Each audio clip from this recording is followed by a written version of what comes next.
Okay, so this next pick is going to be a roller coaster. So, so it's not up on screen yet. Here it says pick is in, but no silver to the podium. All right, that means it's not Grady Dick. They need floor spacing. They can't take Cam here. Like they can't go Cam and Anthony Black. That's too much. Okay. Oh, that to me that would have been a grade A draft had they done that. You take Cam Whitmore at 11 and Anthony Black, the guy you want at 6. That would have been like the best draft for anybody this year. Here's silver. Orlando Magic select. Who is that? Jett Howard. So look, Adam, you asked for shooting. I did. This is what you wanted. Keep that in mind. Sam. Okay, so I will say this. I had Jett Howard at like 25 on my board. I'm not an enormous fan of this pick. I will say that if I had the ability to kind of continue to tinker late, I probably would have had Jett at 19 or 20. No, I would have had him at 20 on my board.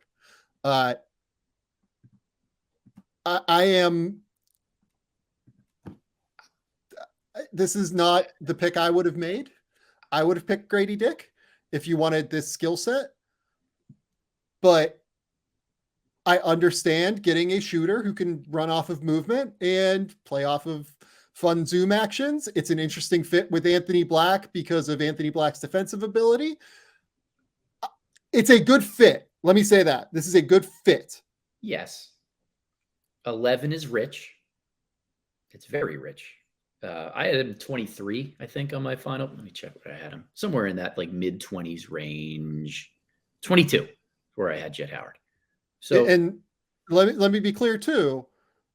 I think that if somebody wanted Kobe Buffkin, this probably would have been a pretty popular pick to get up to, because I think that the team at 13, Toronto, like really wants Kobe Buffkin. So Whitmore, I would have thought they probably would have had some potential options here to move down. Okay, so explain what your issue is with this pick, Adam. Okay, so Jett Howard, he checks a lot of the boxes for the Orlando Magic in terms of having length and being a bigger shooting specialist, 6'8", but he is not a very physical player. And that shows up on the defensive end of the floor. I don't think he has a natural position to guard. I don't want to say heavy feet, but he gets very little burst or lift out of his feet and doesn't separate on offense, doesn't really keep guys in front defensively. Lack of speed and lack of physicality is a tough combination for a wing to have in the NBA. I'm not a biomechanical expert, but I did not see a lot of the ways that Jett Howard's going to be able to improve at some of those areas. Offensively, really good shooter, has some pull-up stuff to him when he really gets going. But other than the shot, you need to scheme ways to make him impactful.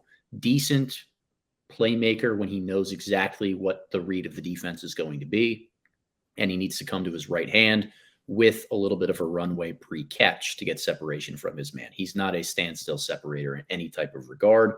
That's fine for the role he's going to fill in the NBA, but routinely the statistical impact that he brought outside of shooting was very, very minimal in ways that we haven't seen for lottery picks in some time. I get it in Orlando in their construct. This is just a little rich for me. Oh boy. Yeah. Look, I don't love the pick. I would have picked Grady Dick. I mean, really, I would have picked Cam Whitmore, but I had Cam Whitmore at 3. So is this the time to talk about what's happening with Cam Whitmore? Yeah, it is. Okay, so Cam Whitmore, by the way, he's not going at 12 Sam, either, for what my wife just texted me, "Are you okay?" Yeah, seems reasonable. Yeah. Given your response there. Yeah. So now that this is actually happening, I really don't like reporting on medical stuff throughout the process because NBA teams in general have very different definitions in terms of what a medical concern is, right? Some teams yellow flag things. Some teams are more aggressive in flagging things. Some teams are more aggressive in terms of not being willing to take players. I don't like reporting on this stuff because I think that it can be damaging in a way that is concerning to me. There are flags with Cam Whitmore. I did not get the impression that they are red flags necessarily on Whitmore. I got the impression that they exist, is maybe the fairest way to put it. One person earlier today that works for a team told me it is not as bad as like what Michael Porter's medical concerns were with his back coming in. Sure. I've talked to a few teams that said it wouldn't really make a difference in terms of their determination to take Cam Whitmore. I've talked to teams that said it would. So that piece of it is a thing. It has been reported. It is. I think that John Wasserman may have gotten it first over at Bleacher Report. Got it out into the public at least first. It's a thing, and it has been. And I think even John over at ESPN, John Gavoni, wrote about it earlier today as well. That this is a thing. So that's what's happening. That's why Cam Whitmore is still on the board.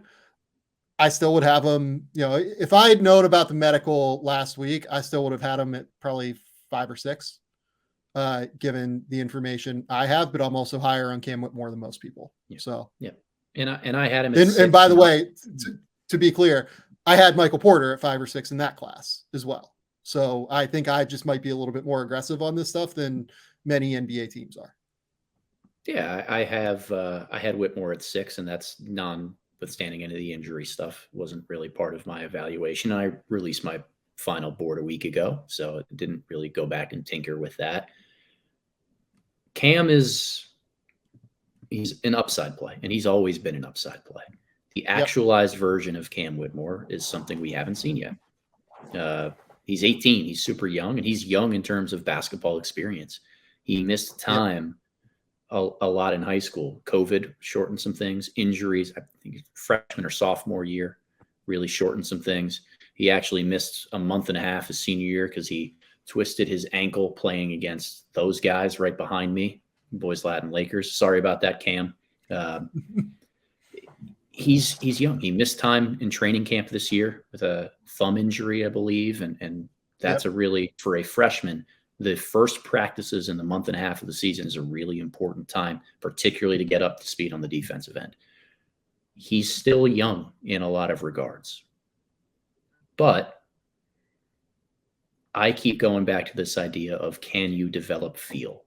Can you get a guy who looks like he should be playing with the ball in his hands at all time, who doesn't necessarily make the right reads, has tunnel vision in a lot of different ways? Can you turn him into a functional basketball player that leads to team success?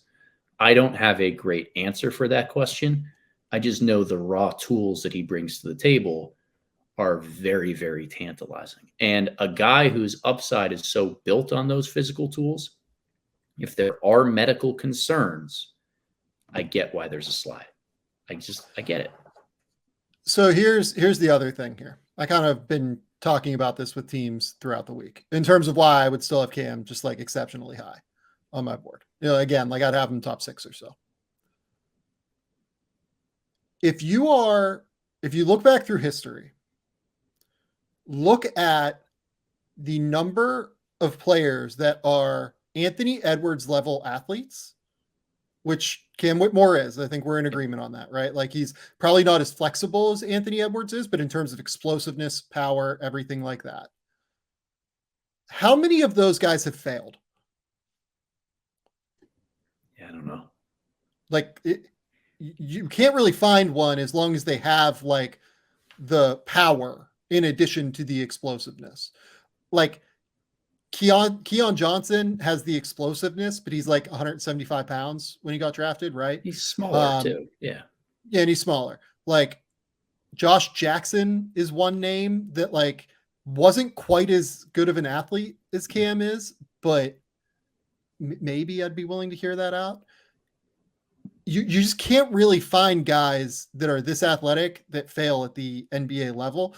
Somebody brings up Dennis Smith Jr. Dennis Smith Jr. is just small, and that's just like a different deal. Rondé Hollis Jefferson, not as good of an athlete as him. Yeah.